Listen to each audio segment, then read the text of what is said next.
Cross-cultural communication barriers, bridging the gap across cultures. Hello everyone. Our organization has employees and vendors in China, Germany, Saudi Arabia, as well as here in the United States. Although the English language is common to all, each country's specific culture influences their language and mode of communication. In today's presentation, I will be addressing the major barriers to cross-cultural communication, ways to diffuse them, and the importance of nonverbal communication. Cross-border multicultural manpower, common language being English, and cultural awareness and its significance. Even when a common language is used, such as English, the parties involved may have accents, idioms, or meanings that are hard to decipher and understand from each other. At the same time, the associated culture may have unique communication behavior. Some cultures may be straight in the communication, while others may have indirect hints. We may believe that our communication behaviors are common for other cultures as well, and thus cause unintentional insults, hurt to the other parties involved. Last but not the least, different cultures have a different perception of time. For example, punctuality may be everything for a particular culture, while another culture may be more relaxed with timing. The most effective way to minimize problems for miscommunication is the use of cultural awareness training. By encouraging employees to understand the traditions and norms associated with other cultures, businesses can promote cohesion and understanding.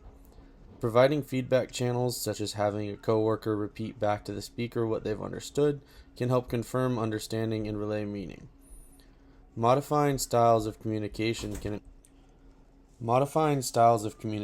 can include changing degree of formality, tone of voice, or even the pace of speech, and can help facilitate successful interaction with overseas partners. Lastly, listening actively encourages trust and can help resolve smaller misunderstandings before they become bigger problems. The differences may be viewed at several levels, as discussed by the researchers. The first is a language, which refers to words and phrases, and a tone as well. The next is value, which is an importance assigned by a group to something. A classic example is whether a group prioritizes community or group over individual success. Following, there are beliefs signaling a basic assumptions, which may include religious beliefs or may be related to such notions as luck or destiny.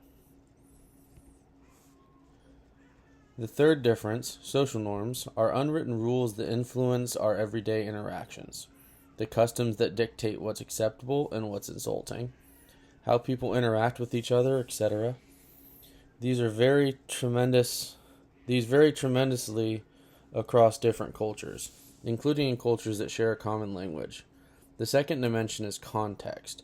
Context measures the relative importance of implicit versus explicit communication. Implicit communication can be reading between the lines, or interpreting body language, facial expressions, and tone of voice, or even silence, the absence of communication. In these cases, less is conveyed through the words heard or read. Some cultures are high context, while others are low context. Different cultures communicate by different nonverbal cues like eye contact, posture, and distance, etc.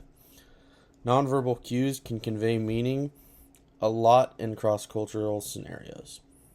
Most of the nonverbal expressions have same meanings universally. For example, smiling. But there are deviations in using them. Some gestures can be acceptable and positive in one culture and negative in others. Conscious of body language and tones will result in fewer misinterpretations and will portray true respect. In practical terms, it helps to adapt messages for specific audiences, perhaps using concrete examples or visual aids for partners in Germany, China, or Saudi Arabia. Demonstrating sensitivity to local customs encourages mutual respect.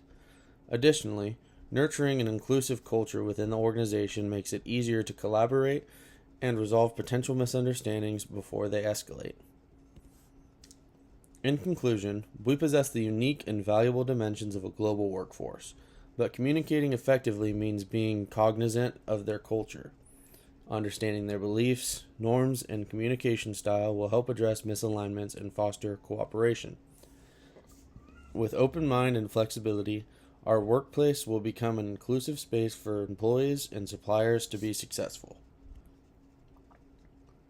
The references listed above form the ideas presented in this presentation. Thank you for viewing this presentation, and I appreciate your time. I'm open for questions and discussion about the ideas highlighted herein.